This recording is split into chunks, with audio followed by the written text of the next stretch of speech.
Halo Kak Novi dan teman-teman semua. Kali ini kami dari kelompok 9 mata kuliah psikologi dengan anggota yang pertama itu ada Halman Bandol, kemudian ada Joshua Karolian Tabaran, kemudian ada Robert Dorivan Lubis, dan aku sendiri Ruth Sofiana Syanturi. Dan pada kali ini kami akan menjelaskan tentang seorang tokoh bernama Jean Piaget. Selamat mendengarkan. Oke, yang pertama kami akan bacakan dulu pendahuluan. Jean William Piaget atau bisa dikenal dengan Piaget merupakan seorang ahli teori yang penting dalam perkembangan ilmu psikologi. Sejak kecil, Piaget telah memperhatikan tingkah laku kedua orang tuanya sampai pada usianya yang ke-10 tahun. Ia telah menerbitkan sebuah artikel tentang burung pipit albino. Pemikiran Piaget menjadi sangat penting karena berfokus pada perkembangan tingkah laku anak. Pada makalah ujian akhir semester ini, kami kelompok 9 akan membahas mengenai Jean Piaget, mulai dari penjelasan singkat tentang dirinya dan pemikirannya, serta implikasi dari pemikirannya dalam lingkungan pendidikan dan agama. Setelah kita masuk ke dalam biografinya, Jean William Piaget lahir di Neuchâtel pada tanggal 9 Agustus 1896. Piaget merupakan anak pertama dari pasangan Arthur dan Rebecca Suzanne Piaget. Piaget memiliki dua saudara perempuan yaitu Madeleine dan Marthe. Jean Piaget menjadi ahli teori yang penting dalam perkembangan ilmu psikologi. Piaget adalah orang yang membentuk perkembangan intelektual yang paling luas dan lengkap. Ayah Piaget adalah seorang sejarawan di perguruan tinggi di Swiss. Sejak kecil, Piaget telah memperhatikan tingkah laku orang tuanya. Piaget melihat ayahnya sebagai pemikir yang cermat, sedangkan ibunya adalah seorang yang sangat emosional dan suka menciptakan ketegangan dalam keluarganya. Piaget menunjukkan potensi sebagai ilmuwan sejak awal.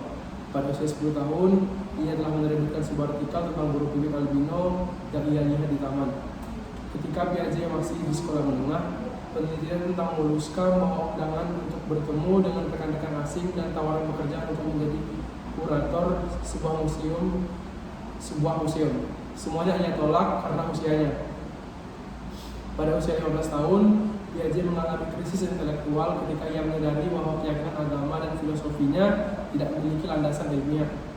Oleh karena itu, ia mulai mencari cara untuk menjembatani filsafat dengan sains. Dia membaca secara luas dan menyusun ide-ide baru dalam menulis, meskipun tulisan itu tidak ditunjukkan untuk siapapun kecuali dirinya sendiri. Pencarian ini tidak menyita seluruh waktunya. Ia masih berhasil meraih gelar doktor dalam ilmu pengetahuan alam pada usia 21 tahun. Tetapi pencarian Piaget yang lebih luas terkadang membuat bingung dan kelelahan. Akhirnya, pada usia 23 tahun, ia menetapkan sebuah rencana. Pertama-tama, ia akan melakukan penelitian ilmiah di bidang psikologi anak, mempelajari perkembangan pikiran, kemudian akan menggunakan temuannya untuk menjawab pertanyaan-pertanyaan yang lebih luas dalam epistemologi, pertanyaan filosofis mengenai asal-muasal pengetahuan. Ia menyebut usaha ini sebagai epistemologi genetik. Piaget memutuskan untuk mempelajari anak-anak pada tahun 1920 saat bekerja di laboratorium Binet di Paris. Di sana tugasnya adalah menyusun tes kecerdasan untuk anak. Pada awalnya, ia merasa pekerjaan ini sangat membosankan. Ia tidak tertarik untuk menilai jawaban anak-anak benar dan salah, seperti yang dibutuhkan dalam tes kecerdasan. Namun, Piaget segera menjadi tertarik pada respons anak-anak yang lebih muda, terutama jawaban mereka yang salah. Ia menemukan bahwa kesalahan-kesalahan mereka sesuai dengan pola yang konsisten, yang menunjukkan bahwa pemikiran mereka mungkin memiliki karakter tersendiri. Piaget berspekulasi jika anak-anak kecil mungkin tidak hanya lebih bodoh daripada anak-anak yang lebih tua atau orang dewasa, tetapi mungkin berpikir dengan cara yang sama sekali berbeda.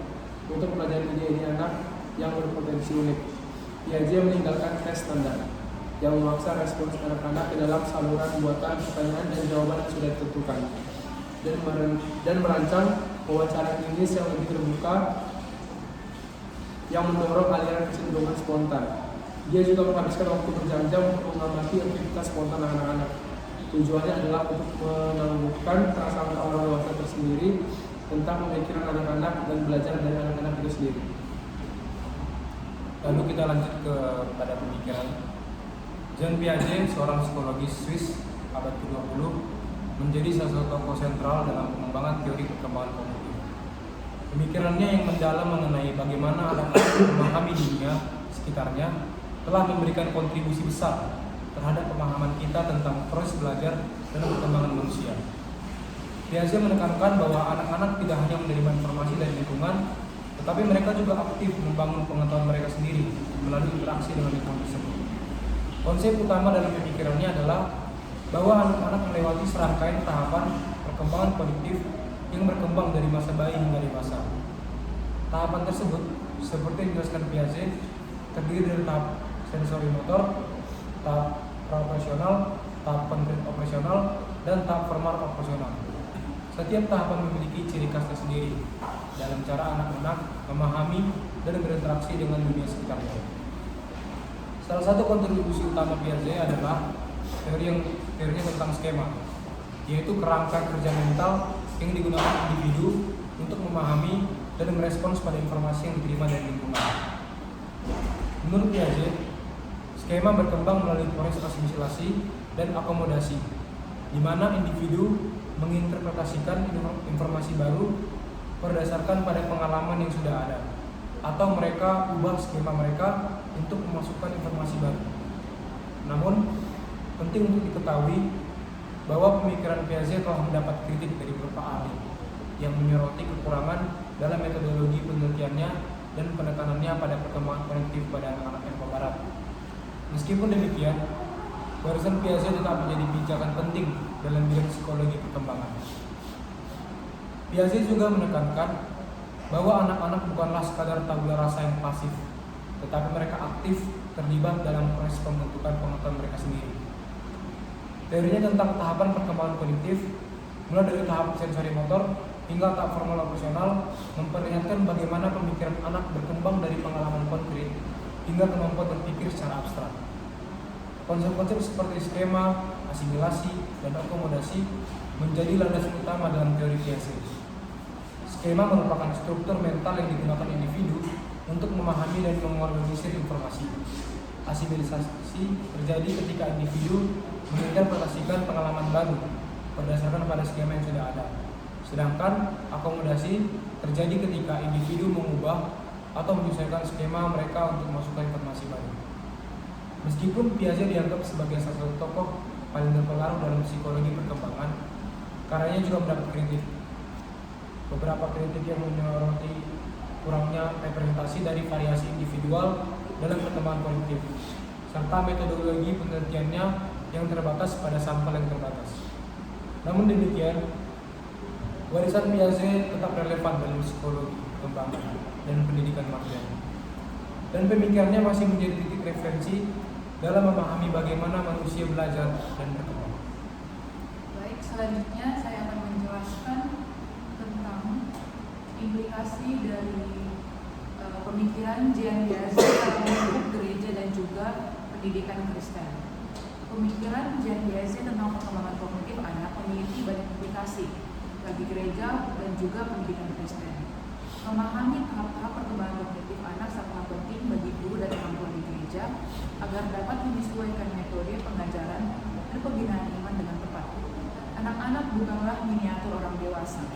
Mereka memiliki cara berpikir dan belajar yang berbeda pada setiap tahapan perkembangannya. Contohnya, anak usia prasekolah belajar melalui bermain dan eksplorasi sensoris, sedangkan anak usia sekolah dasar mulai mengembangkan pemikiran logis dan abstrak. Berdasarkan teori Piaget, anak-anak belajar dengan lebih baik melalui pengalaman langsung dan interaksi aktif dengan lingkungannya. Oleh karena itu, gereja dan sekolah Kristen perlu menyediakan lingkungan yang aman, merangsang, dan penuh dengan kesempatan bagi anak-anak untuk belajar dan juga bertumbuh. Hal ini pun dapat dilakukan dengan menyediakan berbagai macam alat perangkat, permainan edukatif, dan juga kegiatan yang mendorong eksplorasi, penemuan, dan juga pemecahan masalah. Adapun spesifikasi dari implikasi ini, yang pertama yaitu peran guru dan orang tua. Guru dan orang tua di gereja harus menggunakan metode pengajaran yang sesuai berdasarkan tahap perkembangan kognitif anak. Contohnya, seperti yang sudah saya jelaskan tadi, untuk anak usia prasekolah, guru Sedangkan untuk anak usia sekolah dasar, guru dapat menggunakan metode demonstrasi dan juga diskusi kelompok ataupun proyek penelitian. Bermain di sini merupakan hal yang penting dari perkembangan kognitif anak dan juga merupakan cara yang efektif untuk belajar. Gereja dan sekolah Kristen dapat memanfaatkan permainan dan aktivitas kreatif untuk membantu anak-anak belajar tentang iman dan juga nilai-nilai Kristiani. Contohnya, bermain drama Alkitab, menyanyi lagu rohani, ataupun juga menggambar cerita Alkitab. Piaget juga mengemukakan bahwa anak-anak belajar melalui interaksi sosial dengan orang lain. Oleh karena itu, gereja dan sekolah Kristen perlu menyediakan kesempatan bagi anak-anak untuk berinteraksi dengan teman sebaya, guru, dan juga orang dewasa lainnya. Hal ini dapat dilakukan melalui kegiatan kelompok, kelas, dan program pembinaan iman. Adapun tujuan pendidikan Kristen bukan hanya untuk menyampaikan pengetahuan, tetapi juga untuk membantu anak-anak bertumbuh dalam iman, karakter, dan juga seluruh aspek kehidupannya. Guru dan orang tua di gereja perlu bekerja sama untuk menciptakan lingkungan yang mendukung perkembangan holistik anak-anak. Meskipun teori ini tidak secara langsung didasarkan kepada Alkitab, namun banyak prinsip-prinsipnya yang selaras dengan ajaran Kristen. Contohnya, penekanan pada pentingnya pengalaman, interaksi sosial, dan pertumbuhan holistik. Guru dan orang tua di gereja perlu mengintegrasikan prinsip-prinsip Alkitab dengan teori Piaget dalam praktik pendidikan mereka. Adapun teori Piaget ini tidaklah sempurna dan memiliki beberapa keterbatasan. Guru dan orang tua di gereja perlu menggunakan kebijaksanaan dan juga instrumen dalam menerapkan teori Piaget dalam konteks iman Kristen. Dengan memahami dan juga menerapkan prinsip-prinsip Piaget ini, gereja maupun sekolah Kristen dapat menciptakan lingkungan belajar yang kondusif dan membantu anak-anak bertumbuh dalam iman serta dalam pengetahuan. Selanjutnya kita masuk pada bagian B, yaitu implikasi dalam gereja. Piaget menekankan pentingnya tahap perkembangan kognitif harus dimiliki oleh anak-anak ataupun masyarakat. Hal ini merupakan proses besar dalam melakukan pendidikan terhadap anak, baik di sekolah maupun di lingkungan gereja. Gereja dapat menggunakan pemahaman untuk merancang program-program pendidikan yang sesuai dengan tahap perkembangan yang baik bagi anak. Proses pengembangan anak-anak tentang agama harus melalui area interaksi dengan lingkungan sekitar. Hal ini berarti lingkungan gereja dan masyarakat secara keseluruhan memegang peran penting dalam membentuk keyakinan dan nilai-nilai agama yang dimiliki oleh seorang anak. Dengan demikian, gereja dapat menggunakan pengetahuan yang signifikan untuk merancang dan membentuk pengalaman keagamaan yang menandai sesuai dengan tahap perkembangan anak tersebut. Peran itu harus diberikan oleh para pelayan gereja bagi anak-anak menurut Piaget, yaitu menekankan bahwa anak-anak bergerak melalui tahap perkembangan pada waktu yang berbeda. Hal ini menggambarkan bahwa pelayan gereja perlu bersifat fleksibel dan mampu menyesuaikan diri dengan kebutuhan dan tahap perkembangan individu anak tersebut. Merancang program-program yang berbeda untuk menyesuaikan kelompok sesuai dengan usia. Hal ini sangat berpengaruh bagi setiap anak yang ingin berkembang secara optimal. Dengan pengaruhnya, pentingnya pengalaman gereja dapat menggunakan pendekatan dan memberikan praktik kegiatan yang memicu kegiatan seperti diskusi kelompok, permainan antar sesama anak, dan kegiatan aktif lainnya yang melibatkan anak-anak. Piaget juga membahas tentang komponen psikologi yang berkaitan dengan keagamaan yang merujuk pada anak-anak untuk mengembangkan rasa hormat kepada orang tua mereka sendiri, yang kemudian diarahkan kepada Tuhan sebagai bentuk perasaan religius. Piaget juga mendekatkan antara rasa hormat yang sepihak antara orang dewasa dan rasa saling menghormati di antara teman sebaya. Hal ini sangat berpengaruh pada jenis rasa hormat dari anak-anak dan mempengaruhi struktur sosial pada pandangan praktik keagamaan. Selanjutnya yang terakhir masuk kepada kesimpulan. Jadi dari penjelasan kami tadi yang dapat kami simpulkan bahwa pemikiran Jean Piaget memberikan kontribusi yang signifikan dalam memahami perkembangan kognitif anak. Teorinya tentang pemahaman perkembangan kognitif, skema, asimilasi, dan juga akomodasi menjadi alasan yang penting dalam psikologi perkembangan dan juga pendidikan. Pemikiran Piaget memiliki implikasi penting dalam pendidikan, yakni guru dan juga orang tua dengan metode pengajaran dan pembinaan iman, belajar melalui pengalaman, dan juga interaksi aktif dalam lingkungan dengan sebaya, guru maupun orang dewasa lainnya juga penting bagi dengan pemahaman yang lebih baik tentang teori Piaget ini, kita dapat menciptakan lingkungan belajar yang kondusif dan membantu anak-anak secara optimal. Demikian penjelasan kami mengenai tokoh Jean Piaget. Semoga bermanfaat dan menambah wawasan. Terima kasih.